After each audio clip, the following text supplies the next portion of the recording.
マイの日本語ポッドキャスト。こんにちは。マイの日本語ポッドキャストへようこそ。マイです。皆さんお元気でお過ごしでしょうか？私は元気です。はい、皆さんご苦労様っていう日本語聞いたことありますか？このマイの日本語ポッドキャストを聞いてくださっている方の中には知ってるよっていう方もいらっしゃると思います。あとは日本のドラマとか、あと映画とかでね、聞いたことあるっていう方もいらっしゃるかなって思います。このご苦労様っていうのは、相手の苦労や働きをねぎらう言葉です。で、一般的には目上の人が目下の人に使います。なので例えば上司が部下に言ったり、あとは先輩が後輩に言ったりします。なのでこれこれは目下の人が目上の人に対して使ってしまうと、それはちょっと失礼になってしまいます。もちろん友達同士とか夫婦間では冗談っぽく使うこともできます。でも使い方に迷った時は「お疲れ様です」とか「お疲れ様でした」っていうのが無難ですね。で、最近私の旦那さんが本当にすごく仕事が忙しくて本当に大変そうなんですね。で、昨日旦那さんが芋焼酎飲みたい。今日僕すごくご苦労したからって言ったんですね。あの、これはね、すごく不自然な表現ですね。このご苦労様っていうのは、基本的に相手の働きをねぎらうときに使う言い方なので、自分自身に対しては使いません。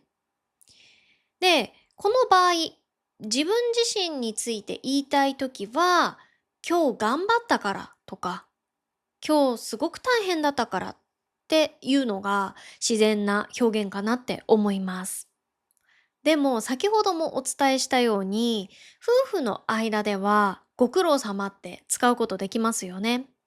なので私は旦那さんに芋焼酎を渡しながら、今日はご苦労様って言いました。うん。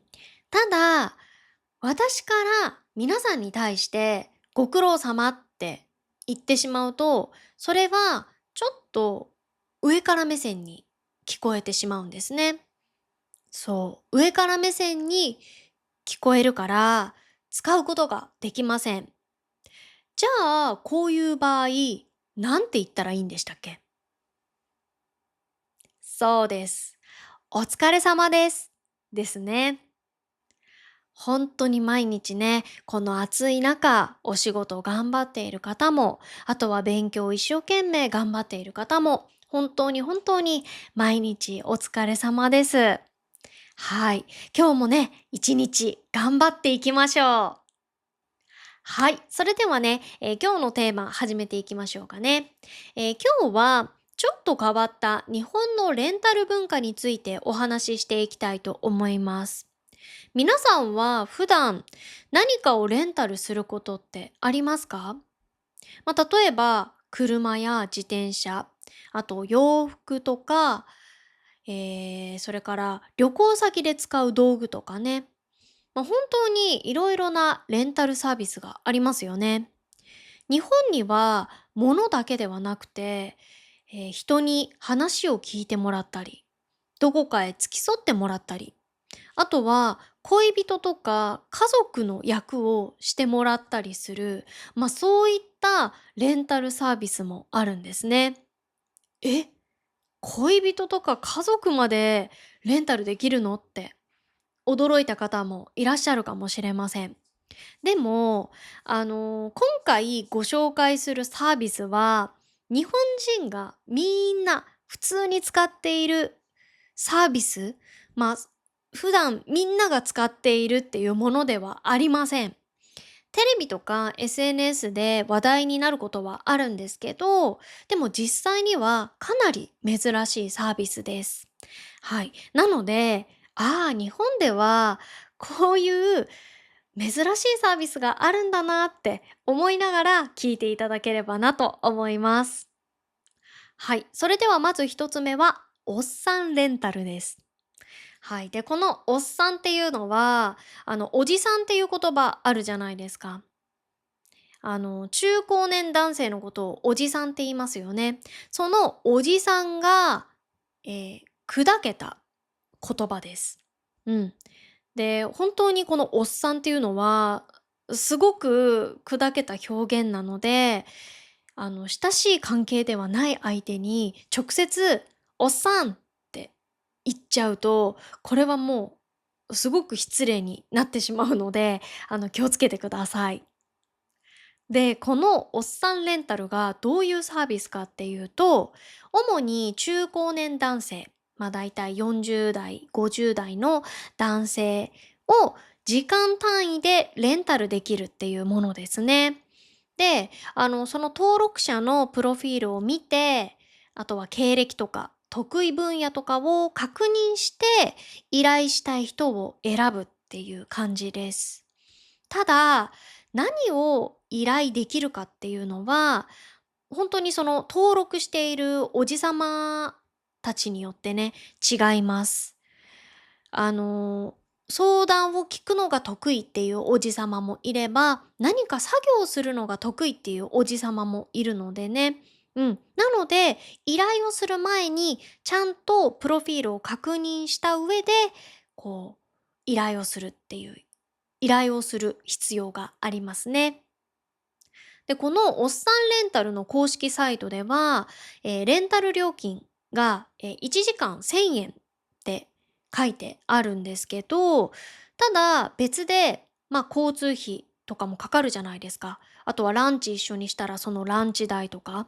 あとは、どこか、施設を利用すれば、その施設利用料などもかかりますよね。そういったお金も、別で払うっていう感じですね。で、このおっさんレンタルっていうのが、どんなサービスなんだろうって私もすごく気になったので、公式ホームページ見てみました。そしたら、本当にいろんなおじさま方がいらっしゃるんですよ。もうめっちゃいました。うん。で、本当にね、プロフィール一人一人確認ができるんですけど、例えば、清潔感のあるソフトで人当たりのいいおっさんとか、いつも笑顔なおっさんとかね。あとは、バイオリンも弾ける IT おっさんとか、もう本当にいろんなおっさんたちがいて。そう、すごく魅力的なおじさまがたくさんいて、もうついついプロフィールを見ちゃいましたね。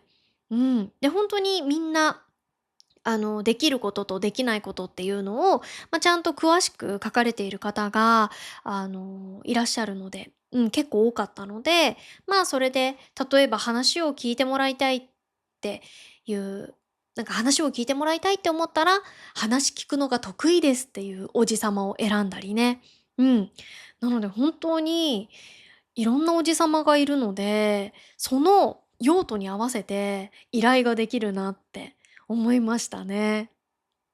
じゃあ実際にこのおっさんレンタルを利用している人たちってどんな依頼をするのって気になりますよね。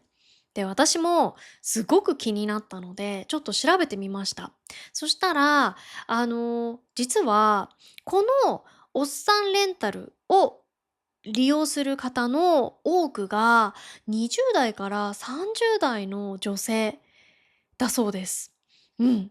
で、その依頼で多いのが、悩みや愚痴を聞いてもらいたい。あとは仕事とか恋愛、あと夫婦関係の悩みを聞いてほしいとか、そう、相談乗ってもらいたい。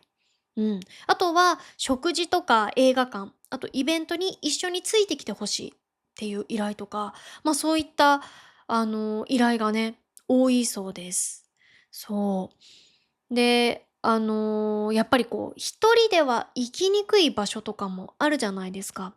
うん。なので、そういったところに行くときに一緒についてきてもらったりとか、あとは買い物とか片付け、あとちょっと重いものを持ったりとか、あと家具の組み立てとか、そういったことを手伝ってもらいたいっていう、そういう依頼もあるそうです。で、私思ったのが、なんで家族とか友達にお願いするんじゃなくて、なんで知らないおじさまにお願いするんだろうって、ちょっと疑問だったんですよ。なので、それについても調べてみたんですけど、家族とか友達、知ってる人に対して、知ってる人に、話すのが恥ずかしいっていうか、話しにくいことってあるじゃないですか。そういった話を、第三者の、おじさまに聞いてもらいたいとか、あとは、やっぱり中高年男性の方だから、年上の方の意見が聞きたい、アドバイスしてもらいたいとか、おじさまたちの経験を聞きたいとかね。おじさまだから、感じられる安心感っていうか、そういったものがあるそうなんですね。なので、私は、こういうのを見て、あ、その必要な時間だけ話し相手とか、手伝ってくれるおじさまを、気軽に依頼できるっていうのが、一部の方には刺さるのかなって思いましたね。二つ目は、レンタル彼氏とレンタル彼女です。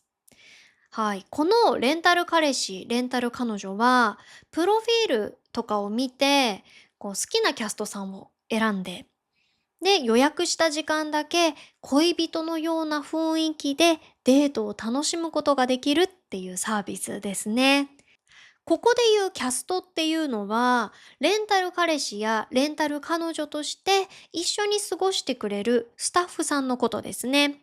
はい。で、このレンタル彼氏、レンタル彼女の主な内容は、食事とかカフェ、あと映画に行ったり、あとショッピングしたり、あと観光、ライブとかの、動向ですね。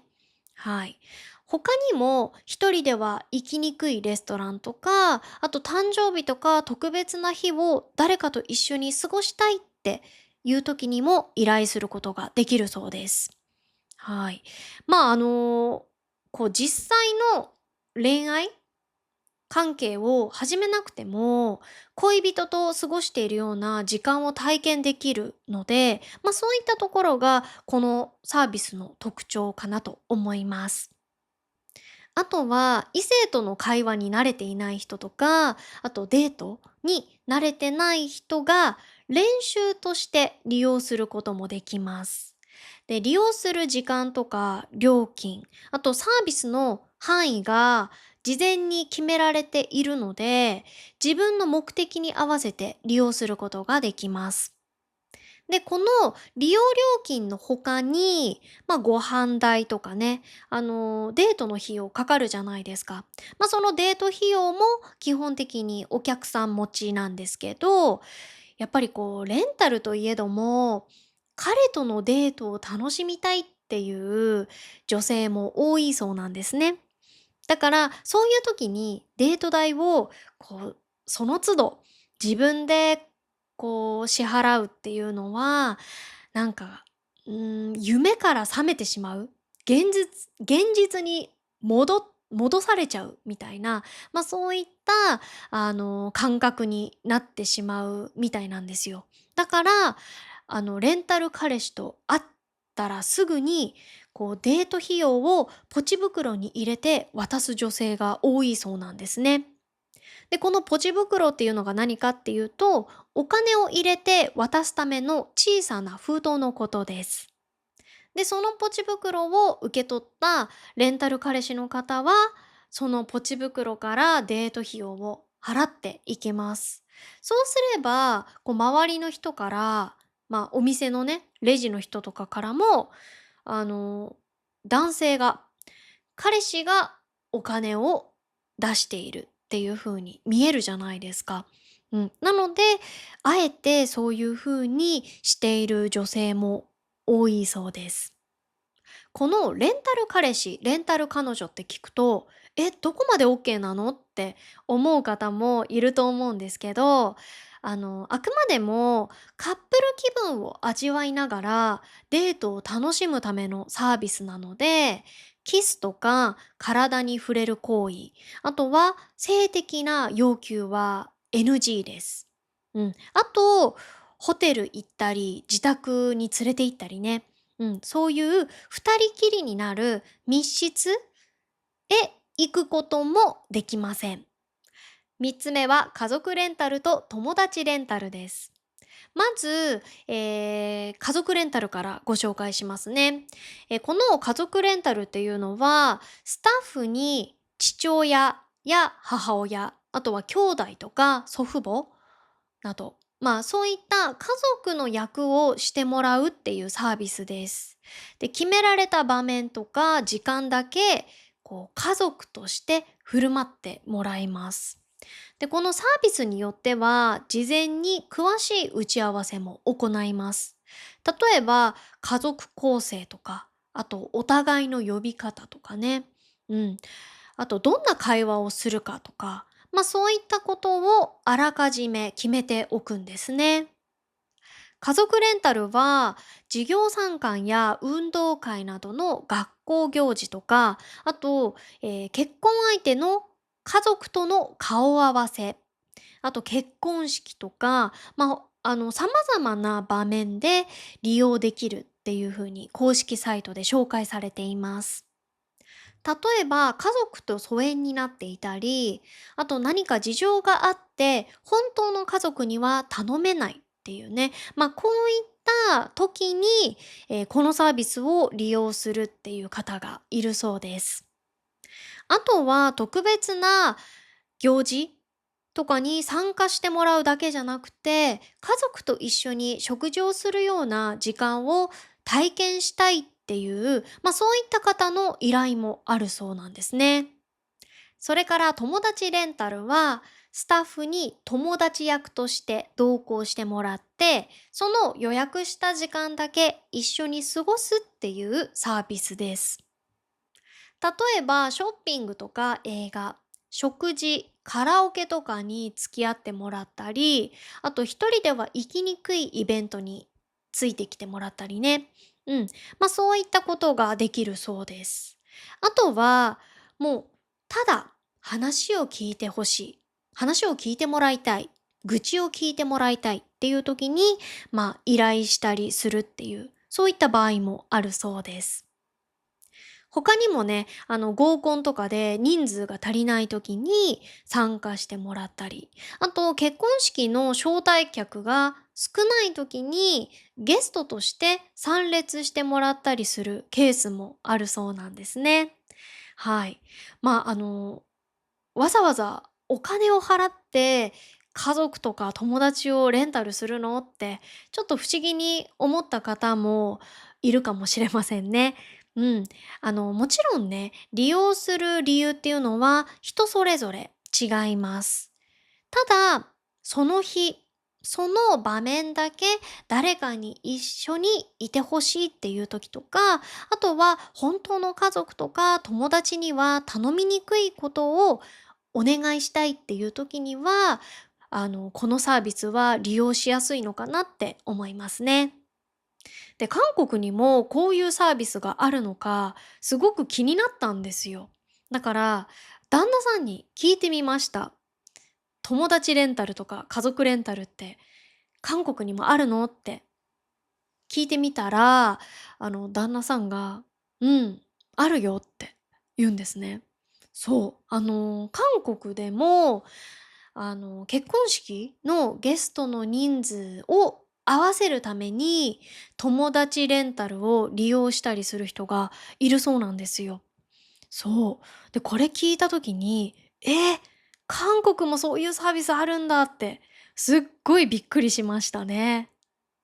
最後は、レンタルなんもしない人です。はい。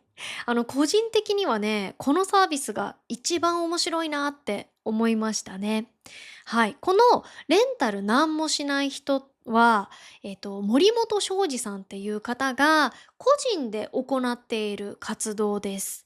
で、2018年に始まって、2026年8月現在も本人の公式 X で依頼を受け付けています。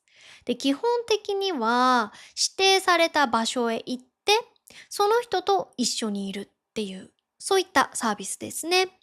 で、この森本さんはプロフィールにも書いてあるんですけど、飲食、食べることと飲むこと、そしてごく簡単な受け答え以外は何もしないっていうのが、このサービスの特徴ですね。すごい面白いですよね。レンタルしたのに、簡単な会話と食べることと飲むことぐらいしかしないっていうね。そう。で、このサービスが、これってビジネスとして成り立つのかなって、すごい不思議だったんですよ。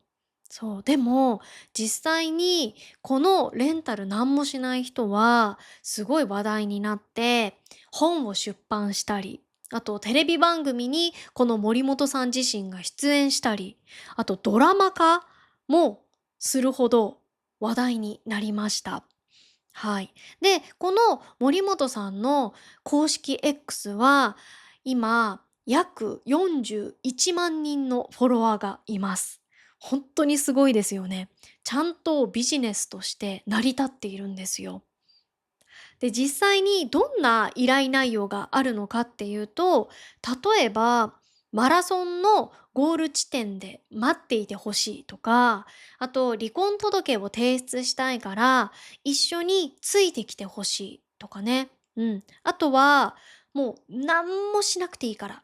本当に何もしなくていいから、私がね、好きなものをひたすら好きなものについてひたすら話すから、その話をただただ聞いてほしいとか、そう、そういった依頼があるそうなんですよ。あとは、花見の場所取りを知ってほしいとか、そう、そういった依頼があるそうです。この依頼内容を見て、本当に依頼する人もすっごい面白いこと依頼するなって思ったんですけど、そう。やっぱり森本さんに依頼する方の中には、一人ではちょっと心細いな、ちょっと寂しいなっていう時、誰かにそばにいてほしいっていう時に依頼したりとか、あとは意見とかアドバイスじゃなくて、ただただ話を聞いてほしいっていう人とか、うん。あとは、友達に依頼するとすごい気使うから、もう、この何もしない人にお願いしたいな、みたいな。そう。そういった方が、この、レンタル何もしない人を利用するのかなって思いますね。はい、今日はですね、ちょっと変わった日本のレンタル文化についてお話ししました。いかがでしたか？今日ご紹介した中で、皆さんが一番驚いたレンタルサービスはどれでしたか？あと、ちょっと利用してみたいなって思ったサービスはありましたかね？うん。皆さんの国にも、こういったちょっと珍しいレンタルサービスって何かありますか？もしあれば、ぜひコメントで教えてください。はい。それでは本日も最後まで聞いてくださってどうもありがとうございました。また次のポッドキャストでお会いしましょう。バイバーイ。